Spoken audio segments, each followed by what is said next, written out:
Some things are impossible to know, but it is impossible to know these things. Hello, good day, and welcome to Paul Schindler, podcast on things is here for you. Not surprisingly, I'm your host, Paul Schindler. Thank you for listening. I just discovered something amazing. I've written 1 million words in my column. That's not what's amazing. I've written hundreds of pages of memoir for my family. That's less amazing. What is amazing is the fact that nowhere have I ever written about my long and storied history with comic books. I will now rectify that omission. Column readers will get it dribbled out over 3 weeks. You get the whole thing in one easy-to-digest audiobook-style podcast. Reading, now a gendered activity, was universal in the 1960s. In my working-class neighborhood, every boy and girl read. I was luckier than most because my house was filled with books and magazines. For those whose houses were literature bare, that's why God invented libraries. Personally, I read every single science fiction novel in the Hollywood branch of the Multnomah County Library. Also, I read comic books. I think we comic book readers were supposed to see ourselves as superheroes. I know I did. I frequently dreamed I could fly, but was distracted by the mundane process of figuring out routes that avoided high voltage lines. I found myself mostly doing loops over the playing fields at the nearby grade school. In the dark space beneath the stairs, where Steve and I frequently played, I had a camping lantern. I had a ring containing a big green glass gem. I would press it against the lantern and recite the Green Lantern Oath. In brightest day, in darkest night, no evil shall escape my sight. Let those who worship evil's might beware my power, Green Lantern's light. I didn't look that up on the internet before writing this. I wrote it from memory, and I'm certain it's close, if not exact. I recited it about as often as a young Episcopalian repeats the Apostles' Creed. In 1961, my world, and that of comics, was turned upside down with the appearance of Marvel's Fantastic Four, heroes with problems, living in New York City. I read mostly Marvel comics until I left for college in 1970. What a decade it was. Marvel introduced a constant stream of new titles, every one of which I read. And, since boys are hoarders and completists, I had all the issues of all the Marvel titles, starting with issue 1 of the Fantastic Four. No plastic bags for me. Comics in plastic bags were unimaginable. They were for reading. I read mine gently, but I read them. Beaumont Pharmacy was the only place that sold comic books in my neighborhood. One of the clearest memories of my youth is crossing the street from my school to the pharmacy after school to buy comics. I was more fanatical in the summer. The bundled comic books were dropped off in front of the pharmacy early in the morning on Tuesday and Thursday. I waited by the door starting at 9:30 because some days the cashier came by early and was nice enough to cut the bundle open and let me load up. My mother, an English teacher, encouraged reading but felt comic books were beneath me.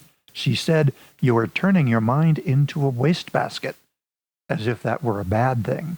A wastebasket full of facts, not just comics, served me well years later when I was a contestant on Jeopardy! I had complete runs of issues 1 through 100 of the first half-dozen Marvel Comics titles. They were in good condition, if not mint. At least $1,000 worth back when that was real money. It'd be $8,000 today. I sold my duplicates for a few $100s, which provided walking around money during my freshman year at MIT.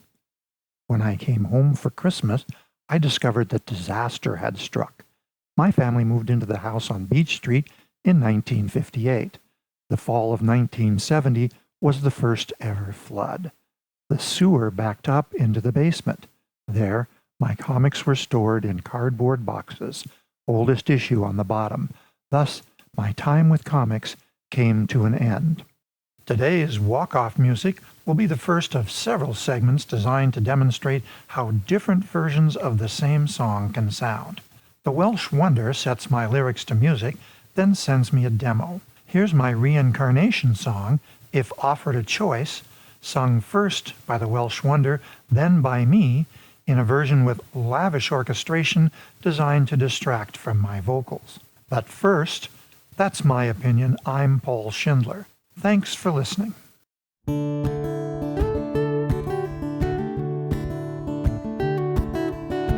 Reincarnation, I'd be surprised if we're offered choices about other lives.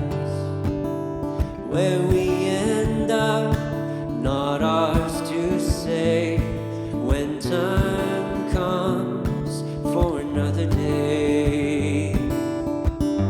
If you're offered a choice, please pick me again.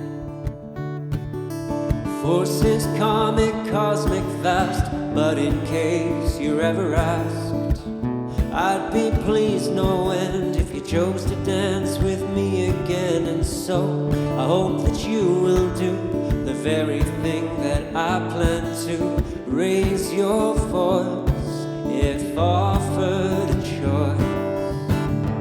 If you're offered a choice, please pick me again.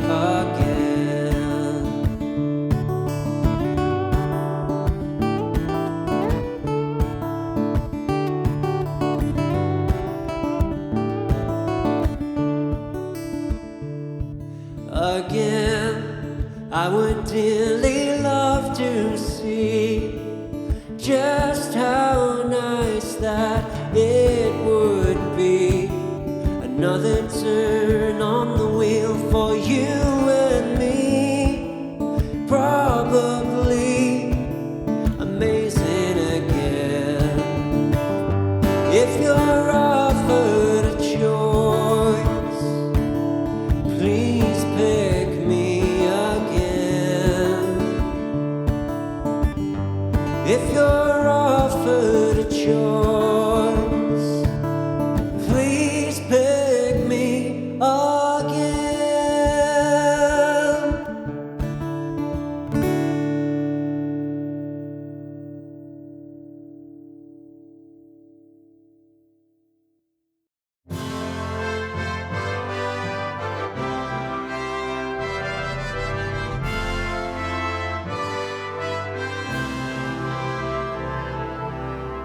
Reincarnation, I'd be surprised if we're offered choices about other lives. Where we end up, not ours to say, when time comes for another day. If you're offered a choice, please pick me again. Forces cosmic, karmic, vast, but in case you're ever asked, I'd be pleased no end if you chose to dance with me again. And so I hope that you will do the very thing that I plan to. Raise your voice if offered a choice. If you're offered a choice, please pick me again.